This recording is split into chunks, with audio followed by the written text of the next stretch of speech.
Hello बच्चों, देखते हैं क्वेश्चन के अंदर क्या गिवन है। If the earth stops rotating about its axis, अगर हमारी अर्थ क्या करती है, स्टॉप कर देती है रोटेशन को अपने एक्सिस के around, then the magnitude of gravity. ठीक है, हमारे जो ग्रेविटी पर क्या इफेक्ट पड़ेगा देखते हैं। Increase everywhere on the surface of the earth, will increase only at the poles, will not change at the poles, all of the above. देखो ऐसे कहना मुश्किल है, तो हम देखते हैं थ्योरी पार्ट में हमें क्या फॉर्मूले गिवन होते हैं इससे रिलेटेड।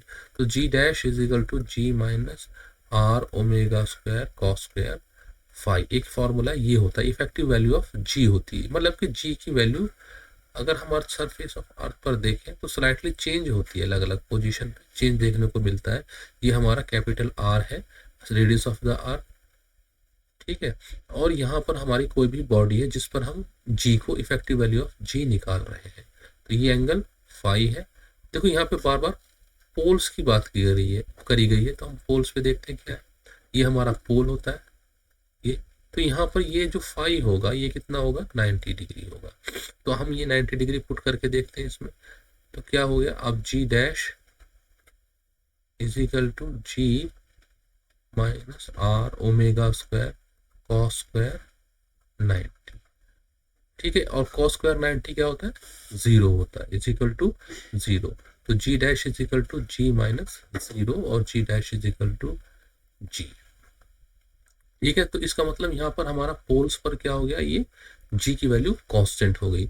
इधर उधर कुछ डिक्रीज करे या इंक्रीज करे, कुछ भी इसके साथ हो, लेकिन पोल्स के ऊपर हमारी जो है effective value of g constant रहेगी।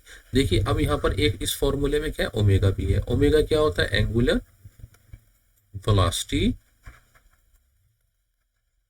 Of earth. ठीक है, अब यहाँ पर ये ओमेगा इंक्रीज करे या डिक्रीज करे, इंक्रीज करे और या डिक्रीज करे, तो ये वाला पार्ट तो हमारा जीरो रहेगा, तो और G dash is equal to G. ठीक है, ये हमारा क्या कांस्टेंट रहेगा। ठीक है, हमारा पोल्स पर ये कांस्टेंट रहेगा, अर्थ की स्पिन से कोई फर्क पड़ने वाला नहीं है। ठीक है, पोल्स पर हमारा जी डैश इजिकल टू जी रहेगा।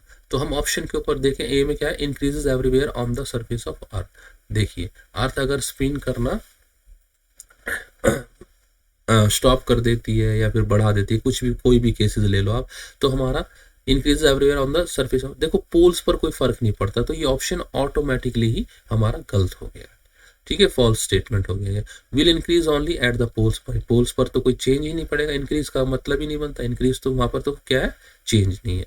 Will not change at the poles, देखिए ये हमारा क्या है, करेक्ट ऑप्शन है, करेक्ट ऑप्शन है। ठीक है, ऑप्शन सी हमारा करेक्ट है। ठीक है, क्योंकि हमारा पोल्स पर हमें देखने को मिला है कि कोई भी चेंज नहीं होता हमारा इफेक्टिव वैल्यू ऑफ जी में। ऑल ऑफ द अबव, देखो ऑल ऑफ द अबव तो वैसे भी ठीक नहीं हो सकते। ठीक है ना, यहाँ पर नॉट चेंज की बात करी जा रही है, यहाँ पर इंक्रीज की बात करी जा रही है, तो दोनों स्टेटमेंट्स एक साथ ट्रू हो ही नहीं सकती, क्योंकि या तो चेंज होगा या नहीं होएगा। ठीक है, तो ये भी ऑटोमेटिकली हमारा गलत हो गया। तो आई होप बच्चों आपको समझ में आ गया होगा। Good luck, good bye.